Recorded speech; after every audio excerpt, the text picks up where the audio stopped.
Trade approach. Trade approach की जो theories है वो मेनली इस चीज के साथ कंसर्न होती हैं। ट्रेड्स आपको पता है ना, मैंने बताया था टाइप तो एक कैटेगरी होती है।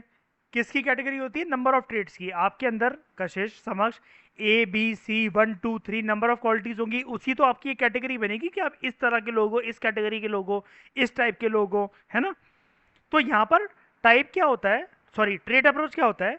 ट्रेड अप्रोच हमें डिस्क्रिप्शन देता है, हमारा कैरेक्टराइजेशन करता है कि हमारी पर्सनैलिटी के बिल्डिंग ब्लॉक्स क्या है। बिल्डिंग ब्लॉक्स मतलब हम आपकी ओवरऑल पर्सनैलिटी, कशिश को अगर कशिश जो चीज़ बनाती है तो वो कुछ तो क्वालिटीज़ होंगी उसके अंदर, A quality, B quality, C quality, D quality. इन सब का कॉम्बिनेशन ही तो होगा जिसको लोग जानते हैं कशिश कपूर। ये चीज़ है। ह्यूमन बींग्स अक्सर अपनी wide range of variation show करते हैं अपने साइकोलॉजिकल क्वालिटी, साइकोलॉजिकल एट्रीब्यूट्स में। और हम लोगों को अलग अलग पर्सनैलिटी ट्रेट्स के बेसिस पर डिफ्रेंशिएट कर सकते हैं। जैसे कई लोग ज़्यादा सोशेबल होते हैं, उनको लोगों के साथ घुलना मिलना पसंद होता है। कई लोग बिल्कुल भी कोऑपरेटिव नहीं होते। कई लोग फ्रेंडली होते हैं, कई लोग फ्रेंडली नहीं होते। कई लोगों का हेल्पिंग नेचर होता है, कई लोगों का नहीं होता। अच्छा, ये वाली चीज़ तो ठीक है। अब एक डेफिनेशन बताता हूँ कि ट्रेट की डेफिनेशन क्या होती है। ट्रेट एक, ध्यान से सुनना, ट्रेट एक रिलेटिवली, रिलेटिवली का मतलब होता है as compare to other, enduring attribute होता है या फिर क्वालिटी होती है। एंड्योरिंग का मतलब लॉन्ग लास्टिंग। आपके अंदर जो क्वालिटी होती है, जो आपकी पर्सनैलिटी होती है, इतनी जल्दी तो नहीं बदलती ना। आपकी कोई हैबिट एक दिन में तो नहीं छूट जाती ना। तो रिलेटिवली लॉन्ग टाइम होती है, जहां पर एक इंडिविजुअल दूसरे इंडिविजुअल से डिफर करता है। यहाँ पर हमारे ट्रेड की वजह से पॉसिबल रेंज ऑफ बिहेवियर देखने को मिलती है हमें, ना कि एक अलग अलग बिहेवियर। ठीक है। तो यहाँ पर ट्रेड्स की कुछ क्वालिटीज होती हैं, यानी कि आपकी जो ट्रेड्स से जो आपकी पर्सनैलिटी जो बनती है उसके कुछ फीचर्स होते हैं। नंबर 1, ट्रेड्स यानी कि आपकी qualities are generally stable over time, वक्त के साथ इतनी आसानी से नहीं बदलती हैं। ये सिचुएशंस के अकॉर्डिंग कंसिस्टेंट रहते हैं, यानी कि अगर आपकी जोर जोर की चीख कर आवाजें मारने की आवाजें अगर ये आदत नहीं है, तो आप फिर हर सिचुएशन में ऐसी पीसफुली बिहेव करोगे। इनकी जो स्ट्रेंथ और कॉम्बिनेशन है वो सिचुएशन के अकॉर्डिंग बदलती है। यानी कि कभी कभार ऐसा होता है ना, बहुत शांत व्यक्ति भी कभी कभार अपना आपा खो देता है, अपना स्टेबिलिटी खो देता है, और वो भी चीखम चिल्ली करने लगता है। तो ये चीज़ है। अब अलग अलग थ्योरीज हैं जो कि साइकोलॉजिस्ट ने यूज करी है ट्रेड को समझाने के लिए। सबसे पहली है एलपोर्ट की ट्रेड थ्योरी। एलपोर्ट की ट्रेड थ्योरी को जिसने दिया था, उस पर्सन का नाम था Gordon Allport. Gordon Allport trait approach का पाइनियर है, मतलब इसने दी थी ट्रेड थ्योरी सबसे पहले, और स्टार्टिंग भी इसने करी थी। इसने बोला था हर एक इंसान के पास ना नंबर ऑफ ट्रेड्स होते हैं जो कि डायनेमिक होते हैं। डायनेमिक मतलब ट्रेड्स इतनी जल्दी तो नहीं, लेकिन फिर भी हर एक इंसान के अंदर बदलते रहते हैं, और एक इंसान दूसरे इंसान से अपने ट्रेड्स की वजह से मतलब डिफरेंशिएट होता है। कशिश समक्ष, दो लोगों की इस अर्थ पर पर्सनैलिटी इसलिए सेम नहीं होती है बिकॉज सबके ट्रेड डिफरेंट होते हैं। ठीक है, सबके ट्रेड डिफरेंट होते हैं। अच्छा, हमारे ट्रेड्स डिटरमाइन करते हैं हमारा बिहेवियर अक्रॉस डिफरेंट सिचुएशन। ठीक है। और ट्रेड इस प्रकार से हमारा बिहेवियर डिटरमाइन करते हैं कि कभी कभार एक इंडिविजुअल डिफरेंट डिफरेंट सिचुएशंस को भी ना सिमिलर अपनी प्लान के साथ अप्रोच करता है। यानी कि सिमिलर प्लान का मतलब यहाँ पर क्या है, आपका जो ट्रेट होता है ना, आप हमेशा अपने बेसिक ट्रेट के अनुसार ही हर एक इंडिविजुअल से डील करते हो, सिचुएशन चाहे कैसी भी हो। पीसफुल पर्सन पीसफुल ही रहेगा क्योंकि वो उसका ट्रेट है। चिड़चिड़ा पर्सन हमेशा चिड़चिड़ा ही फील करेगा क्योंकि वो उसका ट्रेट है। तो ट्रेट्स जो होते हैं, एल्पोर्ट का ये मानना था कि जो लोग शब्द यूज करते हैं अपने आप को डिस्क्राइब करने के लिए और दूसरे इंडिविजुअल्स को डिस्क्राइब करने के लिए, वो उनकी ह्यूमन पर्सनैलिटी को दर्शाता है। ठीक है। अब एल्पोर्ट का क्या मानना था? एल्पोर्ट बोलता है कि इंसान के अंदर 3 तरह के ट्रेट होते हैं। ये तो ऊपर इंट्रोडक्शन वाला पार्ट हो गया, इतना इंपॉर्टेंट नहीं था, नहीं भी लिखोगे तो काम चल जाता है। लेकिन ये 3 तरह के ट्रेड एल्पोर्ट ने दिए कौन से अपनी ट्रेड थ्योरी से? ध्यान से सुनना कशिश, अभी तक ऊपर हम लोगों ने बड़ी सारी टाइप अप्रोच करी, हिपोक्रेट्स की, त्रिगुण की, त्रिदोष की, इंट्रोवर्ट एक्सट्रोवर्ट की, कार्ल यूंग की, है ना, ये सारी हमने वो करी टाइप अप्रोच। हम ट्रेड कर रहे हैं यहाँ पर। ट्रेड थ्योरी कम है, 3 है लेकिन बड़ी है। इट इज जस्ट लाइक, वो याद है साइकोमेट्रिक अप्रोच और इंफॉर्मेशन प्रोसेसिंग अप्रोच, बड़ी सारी थ्योरीज थी और उसके अंदर वो थी कम थी, 3 थी। ऐसे ही यहाँ पर 3 है ट्रेड अप्रोच के अंदर। सबसे पहला ट्रेड होता है कार्डिनल ट्रेड। कार्डिनल ट्रेड ना, यहां पर एक वर्ड है, ध्यान दो उस पर, हाईली जर्नलाइज्ड डिस्पोजिशंस होती हैं।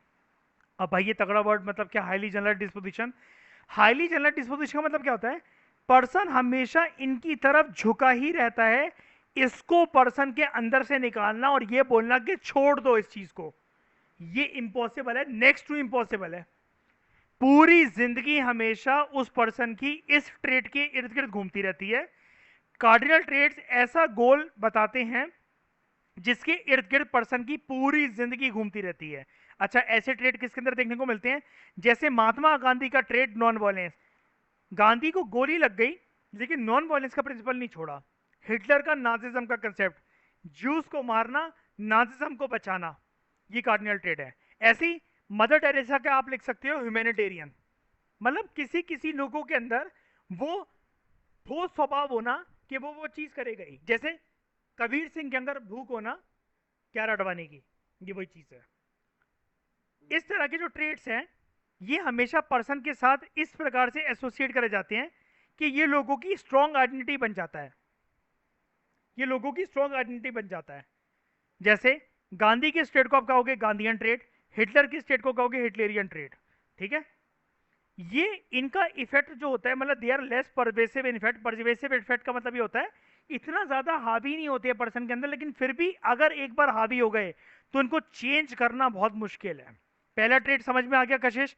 यहां पर दो कीवर्ड्स लिखने होते हैं हमें, हाईली जर्नलाइज डिस्पोजिशंस और पर्सन की पूरा जिंदगी एक गोल के इर्द गिर्द घूमती रहती है। यानी कि अगर आपको कोई हर्ट कर गया कशिश और आप जिंदगी भर उस इंसान को पाने के लिए पीछे पीछे दौड़ रहे हो, अपने आप को चेंज कर रहे हो, आप कुछ भी नहीं थे, आप एक ऑफिसर बन गए, आईएएस बन गए, मतलब वही आप इसको ऐसे समझ सकते हो कि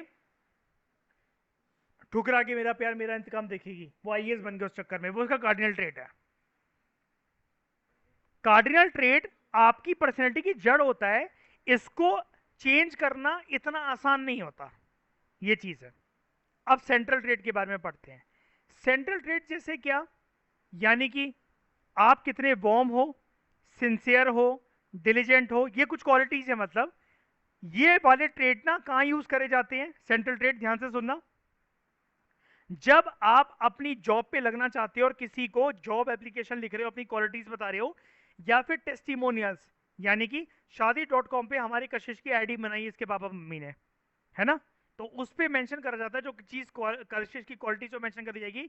हाँ, मतलब घर का खाना नहीं बना पाती लेकिन पिज्जा मैगी बना लेगी, आपके बेटे को पागल भी बना लेगी, और चाय बना लेगी लेकिन अपने लिए, और सोती बहुत है, और मरेगा तुम्हारा बेटा इसके साथ रह के अगर कुछ भी उसने अनशंड बोला तो। ये जो क्वालिटीज है कशिश की, ये जो क्वालिटीज है कशिश की, दीज आर सेंट्रल ट्रेट्स। उसके बाद सेकेंडरी ट्रेट्स। ठीक है, सेकेंडरी ट्रेट्स क्या होते हैं, they are least generalized disposition. Least generalized disposition का ये मतलब होता है यहां पर समझ कशिश, ये वक्त के अनुसार चेंज होते रहते हैं। यानी कि ये ना ऐसा होता है कि आपका मूड जो पल पल पे बदलता है ना, ये वो वाले ट्रेड होते हैं। जैसे यू लाइक मैंगोस, आप मैंगो लेने गए लेकिन कोई बात नहीं, वहां स्ट्रॉबेरी मिल गई तो आप स्ट्रॉबेरी ले सकते हो, चेरी मिल गई कशिश तो आप चेरी ले सकते हो। आपका मन था चॉकलेट फ्लेवर आइसक्रीम खाने का, वो नहीं मिली तो कोई बात नहीं, आपने कहा मैं टूटी फ्रूटी खा लूंगा, यही वही वाली बात है। एलपोर्ट ने ये एक्नॉलेज करा कि हर एक इंसान के ऊपर सिचुएशंस का प्रभाव बहुत ज़्यादा होता है। इसको हम पढ़ चुके हैं ना काफ़ी बार, अब तो सीख गए ना, सिचुएशनिज्म मेन थीम है। याद है मैंने जब चैप्टर 1 स्टार्ट हुआ था कशिश समझ, आपको उसी दिन बता दिया था कि ये चीज़ बहुत इंपॉर्टेंट है ना। तो उसका ये मानना था एलपोर्ट का कि जिस प्रकार से एक पर्सन सिचुएशन को रिएक्ट करता है, वो ना एक इंसान का दूसरे इंसान से इसलिए डिफरेंट होता है क्योंकि हर एक इंसान के पास अलग अलग ट्रेड्स डोमिनेट करती हैं उसके अंदर। अलग अलग ट्रेड्स होती नहीं है, सुख, दुख, डोपामिन रिलीज होना, खुशी होना, फूड, थर्स्ट, हंगर, सेक्स, ये इमोशन सबके अंदर होते हैं। लेकिन एक इंडिविजुअल दूसरे इंडिविजुअल से इसलिए डोमिनेट करता है क्योंकि ट्रेड्स डोमिनेट कर रही होती है। एलपोर्ट ये मानता था कि जिस प्रकार से इंसान सिचुएशन को रिएक्ट करता है वो उसकी ट्रेड्स की वजह से होता है, बस खत्म। ठीक है, अब बात करते हैं कैटल की। कैटल का पूरा नाम था कशिश समक्ष Raymond B Cattell, Raymond B dot Cattell. इसने, इसकी थ्योरी का नाम था, जैसे एलपोर्ट की थ्योरी का नाम सिर्फ यही था ना, एलपोर्ट की ट्रेड थ्योरी, ये भी ट्रेड थ्योरी है लेकिन इसका नाम था पर्सनैलिटी फैक्टर्स। यानी कि इसने एक बात बोली थी पीएफ, हम सबके पास पीएफ होता है, पर्सनैलिटी फैक्टर्स होते हैं। रेमंड कैटल, जैसे कि मैंने आपको बताया, ये मानता था हर इंसान के पास एक हर इंसान के पास नहीं, सॉरी, इंसानों के बीच में कॉमन स्ट्रक्चर होता है जिसपे एक इंसान दूसरे इंसान से डिफर करता है। इस स्ट्रक्चर को हम लोग कैसे पता लगा सकते हैं कि एक इंसान दूसरे इंसान से अलग है? एम्पेरिकली का मतलब क्या होता है? साइंटिफिकली प्रूफ करके। ठीक है, इसने बोला था अगर हमें प्राइमरी ट्रेड्स, यानी कि वो प्राइमरी क्वालिटी जो इंसान के अंदर डोमिनेट करती है, अगर उसको आइडेंटिफाई करना है, तो वो चीज़ हमें कहाँ मिल सकती है? वो चीज़ जो इंसान वो लैंग्वेज यूज़ कर रहा है उसके पास मिल सकती है। इसने एक टेक्निक दी थी, ये थोड़ा सा टिपिकल हो सकता है आपके लिए, क्योंकि ये ना तितर बितर होकर लिखा हुआ है यहाँ पर। ये जो ट्रेट और टाइप अप्रोच है, आपको पता है कॉलेज जो साइकोलॉजी ऑनर्स करते हैं उनके पास एक पूरा सेमेस्टर लगा के 6 महीने उनको पढ़वाया जाता है, इसलिए आपको थोड़ी सी दिक्कत हो सकती है। मैं फिर से रिपीट कर देता हूँ। रेमंड कैटल ये बोलता था एक कॉमन स्ट्रक्चर होता है जिसपे लोग एक दूसरे से डिफर करते हैं, इस स्ट्रक्चर को आप साइंटिफिक मेथड से पता लगा सकते हो। उसने बोला कि प्राइमरी ट्रेड्स जो होती हैं इंसान के पास, वो एक बहुत बड़ा बैंड होता है, यानी कि ह्यूज एरे होता है। एक प्राइमरी ट्रेड नहीं होती, नंबर ऑफ ट्रेड्स होती हैं, जिसको आप जो मिलती का है हमें पर्सन की लैंग्वेज में आप उसको पता लगा सकते हो। ये वाली लाइन इंपॉर्टेंट नहीं है, लिखनी भी नहीं है और काम भी नहीं आएगी। मैं फिर से बोल रहा हूँ, लिखनी भी नहीं है, काम भी नहीं आएगी, और समझना भी इसको इंपॉर्टेंट है। आप इस वाली लाइन को काट के ही ट्राई टू आइडेंटिफाई, ये छोड़ना। आप सिर्फ ये लिखना, इसने एक स्टैटिस्टिकल मेथड का यूज करा था जिसको हम लोग बोलते हैं फैक्टर एनालिसिस।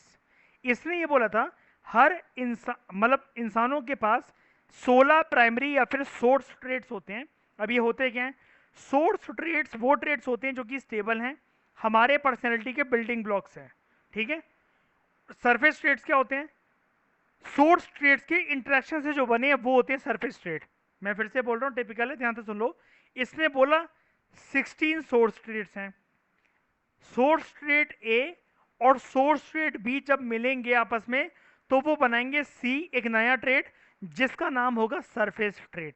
ठीक है, कैटल ने ये बोला कि सोर्स ट्रेड जो होते हैं हमेशा आपस में अपोजिंग टेंडेंसी के साथ बिहेव करते हैं। अपोजिंग टेंडेंसी मतलब कैसे? मैं बता दूं एक सोर्स ट्रेड क्या होता है। जैसे एक ही ट्रेड है जो मैं बोलूंगा, इंट्रोवर्ट वर्सेस एक्सट्रोवर्ट, दोनों अलग अलग चीजें कि सेम चीजें हैं? क्या अपोजिट चीजें हैं? बताओ कैसी हैं? अपोजिट है कि नहीं है? लेकिन इंट्रोवर्ट और एक्सट्रोवर्ट एक लाइन में बोलना, ये एक ट्रेट है, एक ट्रेट। अब अगर इंट्रोवर्ट क्वालिटी और एक्सट्रोवर्ट क्वालिटी मेरी टकरा रही है, तो मैं एक नई क्वालिटी बनेगी मेरे अंदर, और जो ये नई क्वालिटी बनेगी इंट्रोवर्ट प्लस एक्सट्रोवर्ट के मिक्सचर से, ये मेरा होगा सरफेस ट्रेट। अब समझ में आया? अब समझ में आया? इस चीज को समझने के लिए इसने एक क्वेश्चनर दिया था, 16 पीएफ क्वेश्चनर, यानी इन 16 पर्सनैलिटी को समझने के लिए 16 पीएफ क्वेश्चनर इसने दिया था, ताकि ये पर्सनैलिटी को असेस करा जा सके। आइजन की थ्योरी हम लोग कल करेंगे। Thank you very much for discussion.